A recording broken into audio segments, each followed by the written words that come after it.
안녕하세요. 금요일 아침 상승미소입니다. 오늘도 역시 미국 증시 시황방송 이어가겠습니다. 앞으로는 수요일과 금요일에는 특별한 일이 없는 한 증시 시황을, 특히 미국 증시, 유럽 증시 시황을 분석해서 올리겠습니다. 오늘 제목, 치료제는 이미 우리 곁에 와 있는가? 라는 제목입니다. 모든 문제는 치료제나 백신이 나오면 어떤 일이 벌어진다 하더라도 정리가 되죠. 그런데 오늘 증시, 최근의 증시 흐름만 보면 혹시 이미 치료제가 우리 곁에 와 있는 것은 아닐까라는 추정은 해볼 만합니다. 이제부터 그 이야기 말씀드리겠습니다. 먼저 미국 증시 잠깐 지표 확인합니다. 다우지수 39포인트 상승했습니다. 장중에는 500포인트까지 올라갔다가 다시 마이너스였다가 이렇게 종가는 39포인트 플러스로 마쳤습니다. 나스닥과 S&P 500은 거의 보합 수준이고요. 오늘 눈에 띄는 것은 골드와 오일입니다. 골드는 오늘도 상승세를 이어왔습니다. 11.8%. 뱅크 오브 아메리카가 골드의 목표 주가를 $3,000로 상향을 했죠. 물론 즉시 올라간다는 게 아니라 앞으로 1년에서 2년 정도 사이에 미국 경제의 유동성 상황을 감안할 때 $3,000도 갈 수 있다라는 리포트가 어제 나왔죠. 그 리포트 때문인지는 모르겠지만 어제 오늘 계속 상승하고 있습니다. 마이너스까지 기록했던 국제 원유 가격, 6월물 선물 가격 오늘 23% 상승했습니다. 그래서 16.98달러. 참 순식간이죠. 3일 만에 마이너스 30 몇 달러에서 16달러까지 정말 널뛰기를 만들어내고 있습니다. 오늘 다우지수 앞에서 말씀드렸죠. 장중에는 플러스 500포인트까지 올라갔다가 마이너스까지 내려왔다 다시 39포인트 상승으로 마무리했다. 이 중심에는 렘데시비르, 길리어드사의 에볼라 치료제죠. 렘데시비르 뉴스가 있었습니다. 렘데시비르가 왜 변동성을 저렇게 주었는지 지금부터 알아봐야 되겠습니다. 먼저 수요일날 방송에서요. 제가 이 CNBC 뉴스를 렘데시비르라고 했는데요. 이게 정정합니다. 이게 렘데시비르 뉴스가 아니라 하이드록시 클로리킨 보드였습니다. 방송을 정정할 수 없어서 방송 후 바로 댓글에 고정을 시켜서 이걸 수정해야 된다라고 말씀드렸는데 댓글은 많이 안 보시죠. 그래서 다시 정정합니다. 수요일 방송에서 방송 결과가 약간 좀 다르게 나왔던 건 렘데시비르가 아니라 하이드록시 클로리킨 보드였다. 즉 하이드록시 클로리킨은 치료제로서 효과가 없다라고 결론을 냈죠. 지금부터 이제는 렘데시비르가 오늘 미국 증시의 변동성을 어떻게 극대화시켰는지, 왜 극대화를 시켰는지 알아보겠습니다. 먼저 다우지수 5분 차트입니다. 다우지수 장 시작과 동시에 플러스로 기록했고 렘데시비르 뉴스가 나오기 전까지는 23,880포인트. 그러니까 오늘 종가가 23,500포인트라는 것을 기억한다면 장중에는 상당히 많이 올랐어요. 400포인트 넘게 올랐지만 가운데 빨간 박스 보이죠? 딱 10분 만에 다우지수가 순식간에 400포인트가 하락했었어요. 그러면 왜 400포인트가 하락했느냐? 그것은 파이낸셜 뉴스 때문입니다. 파이낸셜 타임스는 렘데시비르 효과가 엉망이라는 속보를 냈습니다. 도대체 렘데시비르 효과가 왜 엉망이라는 건지 파이낸셜 타임스의 뉴스를 좀 보는데 이게 WHO죠. WHO. WHO에서 렘데시비르 중국 치료와 관련해서 별로 효과가 없다라고 잠깐 올렸다가 5분도 안 돼서 그 속보를 내려버렸어요. 그런데 파이낸셜 타임스는 그걸 그 짧은 시간에 어떻게 봤는지 바로 뉴스 익스클루시브 독점 보도라는 형태로 렘데시비르 효과가 엉망이다라는 속보를 냈어요. 그 뉴스 기사를 보겠습니다. 한마디로 효과는 적었고 부작용만 많았다라는 얘기인데요. 한번 읽어보겠습니다. 중국에서 실시된 이번 렘데시비르 임상실험에서 길리어드 사이언스가 개발한 렘데시비르는 환자의 상태를 개선하거나 혈류에 있는 코로나19 병원균의 존재를 감소시키지 못했다. 연구원들은 237명의 환자를 대상으로 이 약을 158명에게 투약했고 그들 진행 상황을 투약하지 않은 79명과 비교했다. 그런데 별 효과가 없었다. 이거고요. 또한 일부에서 상당한 부작용을 보이기도 했는데 이것은 18명, 그러니까 18명 환자에서 부작용을 보였는데 그래서 결국은 이 환자들은 치료에서 제외를 했다. 이렇게 얘기를 했습니다. 한마디로 중국에서 237명의 환자를 가지고 임상을 했는데 별 효과가 없었고 부작용만 18명 환자에서 나타났다. 그래서 별 효과가 없었다. 근데 렘데시비르 뉴스가 왜 이렇게 장중에 증시를 흔들었냐? 지난주 금요일이죠. 시카고 병원에서 200여 명을 대상으로 120 몇 명이었나요? 대상으로 효과가 있었다라는 뉴스가 나오면서 무려 상당한 1000포인트 가까이 올랐죠. 지수가 상당히 큰 상승을 보였었기 때문이죠. 그런데 별 효과가 없다. 파이낸셜 타임스의 뉴스가 나오면서 400포인트가 하락을 했었어요. 그런데 곧바로 길리어드사가 이 파이낸셜 타임스의 보도에 대한 반박 내용을 CNBC를 통해서 냈어요. 그러자마자 시장은 다시 곧바로 반등을 했고 종가는 일단 플러스로 마감했습니다. CNBC 뉴스 제목을 보겠습니다. 길리어드가 이야기하기를 아직 드래프트 결과가 나는 게 아니다. 그래서 결론을 내지 않았고 WHO의 홈페이지에 올라간 것은 inappropriate, 즉 부적절한 아주 특성들이 있었고 아직 결론을 내지 않았어 라는 보도를 했습니다. 이 보도가 나오자마자 길리어드 주가도 회복을 했고 증시도 바로 반등을 했어요. 그러면 이 CNBC 뉴스 내용을 좀 살펴보겠습니다. 우리는 길리어드사죠. 길리어드사가 이제 CNBC를 통해서 보도한 내용입니다. 우리는 WHO 게시물이 연구의 부적절한 특성을 포함하고 있다고 믿고 있다.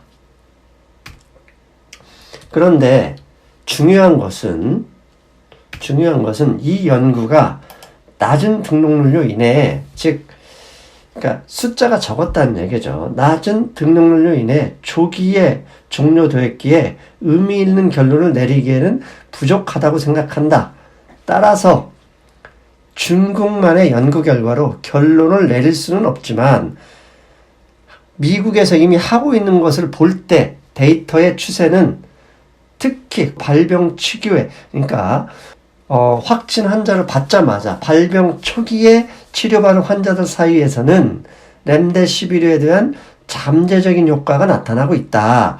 그러니까 WHO의 그 게시물을 그 파이낸셜 타임스가 보도한 내용은 중국에서 임상실험했는데 별 효과가 없고 부작용만 있었다라고 얘기를 했지만 길리어드사가 곧바로 반박한 내용은 중국에서 임상실험한 건 숫자가 너무 적고 부적절한 특징들이 가지고 있어서 결론을 내기 어렵지만 미국에서 현재 하고 있는 임상은 코로나19 발병 초기 환자들에 대해서는 상당한 효과를 나타내고 있다라는 이야기를 했어요. 즉 길리어드가 치료제가 아니라는 것을 그러니까 결론 내지는 못했다. 치료제가 될 수도 있다는 결론까지 같이 나와버린 것이죠. 이렇기 때문에 증시가 곧바로 반등을 했어요. 그런데 우리가 여기서 생각해야 될 게 있어요.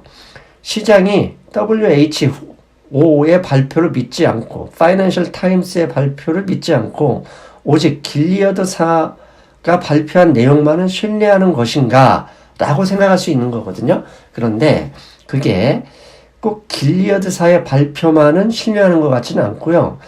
우리가 모르는 사이에 미국 증시에 이미 이런 치료제에 대한 분위기를 인정하는 흐름이 있는 것은 아닐까라고 의심할 만한 것들이 있어요. 지금부터는 그걸 좀 살펴봐야 되겠습니다. 먼저 길리어드사 주가입니다. 길리어드사 주가 지난주 금요일에 10% 반등을 했고 오늘 파이낸셜 타임스 보도가 나오자마자 크게 하락했지만 곧바로 반등했어요. 보시는 것처럼. 그래서 실제로 4.3%로 종가를 맞췄는데 51선을 지켜낸 것만 볼 때 시장에서는 파이낸셜 타임스 얘기보다는 치료제 가능성을 좀 더 아직 염두에 두고 있는 것 같고요. 그리고 바이오 테크놀로지 ETF가 핵심 두 가지가 있는데 먼저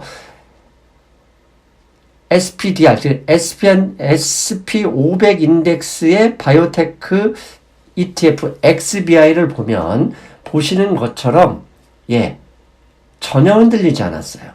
파이낸셜 타임스 보도가 있었지만 마이너스가 나온 게 아니라 플러스로 마감을 했고 저 흐름만 보면 조만간 고점을 돌파할 가능성이 있는 모습이 보여요. 그리고 나스닥에도 이 바이오테크 ETF가 있습니다. IBB란 ETF가 있는데요. 나스닥 바이오테크 ETF인 IBB는 이미 고점을 넘어섰어요. 앞에 XBI처럼 오늘도 전혀 흔들리지 않았고 전체적인 추세만 보면 아예 추가적으로는 상승할 수 있는 흐름이 보인다는 거죠. 즉 길리어드의 말 자체만 그냥 믿는 게 아니라 시장은 이미 이 바이오테크 어느 종목인지 모르겠지만 이 회사들 사이에서 치료제가 가까이 있는 것 같다라고 이미 추정하고 있는 흐름이 이 두 개 ETF에서만 확인할 수도 있는 거죠. 그리고 이걸 제가 그래서 4월 15, 그러니까 지난 한 달간 S&P 500과 앞에서 말씀드린 IBB, XBI 이 세 개의 흐름을 좀 봤더니 4월 15일 이후 S&P 500 인덱스와 이 인덱스를 확실히 초과해서 IBB와 XBI ETF가 상승하고 있어요. 지난 한 달간 S&P 500 상승률이 13%였음에도 IBB는 21%, XBI는 25% 상승을 했어요. 그런데 이게 본격적으로 달라지기 시작한 거. 흐름이 완전히 역전이 돼버린 건 15일입니다. 즉 4월 15일 이후 이 IBB, XBI의 흐름을 볼 때, 그 다음에 최근 길리어드 주가 흐름, 그 다음에 오늘 길리어드의 반박이 통한 것을 볼 때 혹시 시장에서는 이미 이 치료제를 기다리고 있는 것은 아닐까, 이제 구체적인 발표만 기다리는 것은 아닐까, 이렇게 추정해 볼 수도 있을 것 같다는 생각이 들어요. 수요일 방송에서 말씀을 드렸죠. 숏 커버링, SPY 숏 커버링 비율이 24%까지 늘었다. 이 점 때문에 제가 조정 의견을 계속 고수하고 있다 말씀을 드렸는데 단 3일 만에, 이게 오늘이 아니라 어제까지입니다. 어제까지의 숏 커버링 비율은 순식간에 10%가 줄어서 14%까지 내려왔습니다. 이따가 9시쯤 되면 오늘 비중도 발표가 될 텐데요. 혹시 이런 길리어드, 파이낸셜 타임스를 이용해서 아직 청산하지 못한 이 숏커버링 물량을 청산한 것은 아닐까, 이렇게 음모론도 생각해 볼 수 있습니다. 그렇다면 제가 왜 갑자기 렘데시비르 효과에 희망을 버리지 않는다, 이런 흐름을 보이고 있는 시장 흐름이 있다라고 이야기를 하는가, 이게 중요하죠. 왜 그러겠습니까? 앞에서 방송 시작할 때 말씀드렸던 것처럼 그냥 치료제의 문제가 나오면 모든 게 정리가 되죠. 경제활동 복귀 고민하고 말 것도 없습니다. 그냥 정상으로 바로 돌아갑니다. 즉 이런 효과에 대해서 시장 기대감이 아직 증시 지표에서 확인되고 있으니 길리어드사의 공식적인 발표가 있기 전까지는 증시에 하락하거나 뭐 이런 부분, 저처럼 조정 의견 자체도 판단을 어느 정도는 유보하고 있어야 되지 않을까라는 생각을 합니다. 여기까지가 증시 다우지수 오늘 새벽에 있었던 램데시비르 변동성 효과와 그에 따른 시장의 흐름이었고요. 지금부터는 몇 가지 중요한 얘기하고 마무리하겠습니다. 먼저 골드만삭스가 아마존의 목표 주가를 2,900달러로 상향했습니다. 오늘 종가가 아마존이 2,399달러인가요? 그러니까 그 가격에서도 아직도 600달러를 초과할 수 있다라는 목표가를 정했습니다. 오늘 아마존 주가가 최근에 상승하는 이유, 오늘도 상승한 이유가 되겠죠. 그리고 유럽 정상회담, 그 다음에 22 라가르드 총재, 거기에 BOJ, 일본 중앙은행에서까지 유동성 훈풍이 불어왔습니다. 이 훈풍이 무엇인지 살펴볼게요. 먼저 새벽에 마친 EU 정상회담, 지난번 꾸에 대해서 재정 확충 방안에 대해서 일단 가합의를 했지만 논란이 있었죠. 이태리에서는 합의 안 될 수 있다, 협박성 이하까지 했는데 일단 구체적인 금액은 나오지 않았지만 CNBC 속보로 정상회담에서 재정 확충에 합의했다는 뉴스가 나왔습니다. 거기에 ECB에서는 파이낸셜 타임스 뉴스를 보면 ECB에서 fallen angel, 그러니까 타락천사죠. 즉 투자 적격에서 비적격으로 떨어진 이 본드, 채권들에 대해서 담보 조건을 완화하겠다. 즉 ECB에서 타락천사에 대해서도 담보를 받겠다.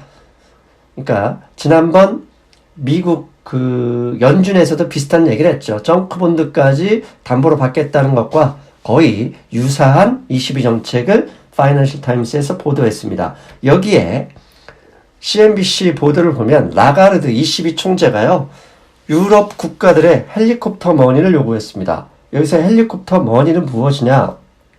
하늘에서 뿌리는 양적 완화가 아니라요, 은행이나 기업에 지원하는 게 아니라 미국처럼 미국의 한 가정에 약 4,000불 지원했잖아요. 한국에서도 이번 4인 가족에 100만 원 전 국민에 지원한다, 그런 얘기를 했는데요.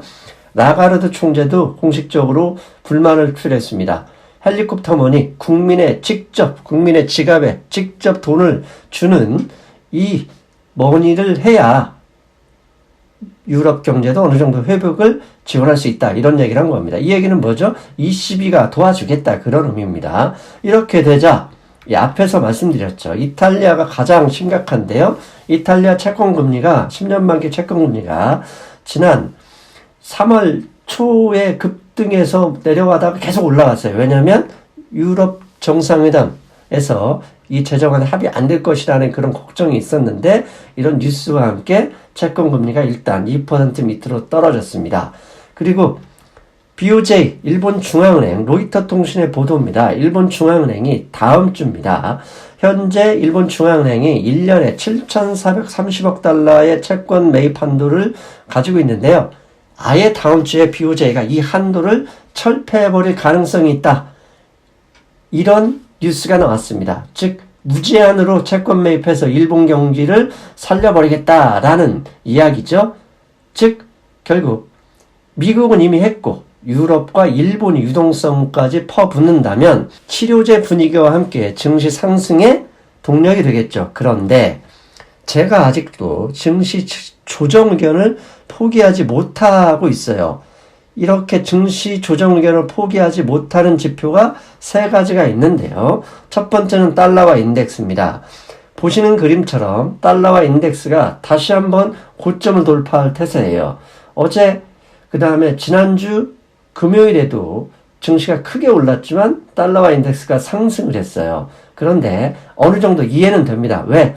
유럽 재정 합의, 22의 헬리콥터 머니, 거기에 일본 중앙은의 채권 매입 한도 철폐 뉴스, 즉 달러와 인덱스의 반대 지수는 가장 큰 게 유로화와 일본 엔화죠. 근데 이들 두 나라, 두 지역에서 양적 완화를 더 확대하고 돈을 더 뿌리겠다라는 뉴스가 나오고 있는 걸 보니까 달러와 인덱스의 강세는 증시 변수와는 좀 다르게 갈 수 있겠구나라는 점은 일단 이해했습니다. 그런데 아직 두 가지가 더 남았죠. 첫 번째 HYG, 즉 하이힐드 채권 ETF 수익률이 계속 하락하고 있어요. 증시가 지난 2주 동안 전체적으로 보면 상승이었는데도 불구하고 HYG는 어제 큰 폭 상승에도 거의 변동이 없었고 오늘 상승에도 또 마이너스가 났습니다. 즉 200일선을 두들겨 맞고 내려오는 저게 좀 올라가야 될 텐데 올라가지 않고 있으니 저도 계속 불안하기 때문에 증시 조정 의견을 고수하고 있고요. 마지막 하나 더. 예, 지금 보시는 그림은 10년 만기 미국 국채 차트입니다. 다시 한번 지금 세 번째 10년 만기 미국 국채 저점을 확인하러 가는 모양새입니다. 증시가 상승할 때 미국 국채가 금리가 하락한다면 안전자산에 대한 수요죠. 다시 한번 저점을 테스트하려는 이 이유, 증시 상승을 아무리 좋게 본다 그래도 결국 HYG, 하이힐드 ETF와 10년 만기 국채 금리의 이 하락은 아직도 저를 걱정시키게 만들고 있다. 여러분은 이걸 어떻게 보고 있는지, 어떻게 보실지 저도 궁금합니다. 자, 이제 정리하겠습니다. 뭐든 아무리 어렵고 힘든다 하더라도 치료제가 나오면 그의 모든 상황은 정리가 됩니다. 결국 치료제는 가장 가능성이 큰 건 렘데시비르겠지만 앞에 바이오테크 ETF만 보면 그게 길리어드든 어디든 모르게 결국 나올 가능성이 높아 보입니다. 그렇다면 최소한 렘데시비르의 공식적인 치료 효과 발표, 치료 효과가 있든 아니든 공식적인 효과 발표가 나오기 전에는 쉽게 판단이 어려운 장세다. 그러면 어렵다면 그냥 정중동 조심하는 거 좋다. 이렇게 말씀드리겠습니다. 여러분 저는 일요일 금융시장 브리핑에서 뵙겠습니다. 여러분 안녕. 해외 주식은 하고 싶은데 환전 비용 때문에 부담이신가요? 환율 우대 100% 이베스트 투자증권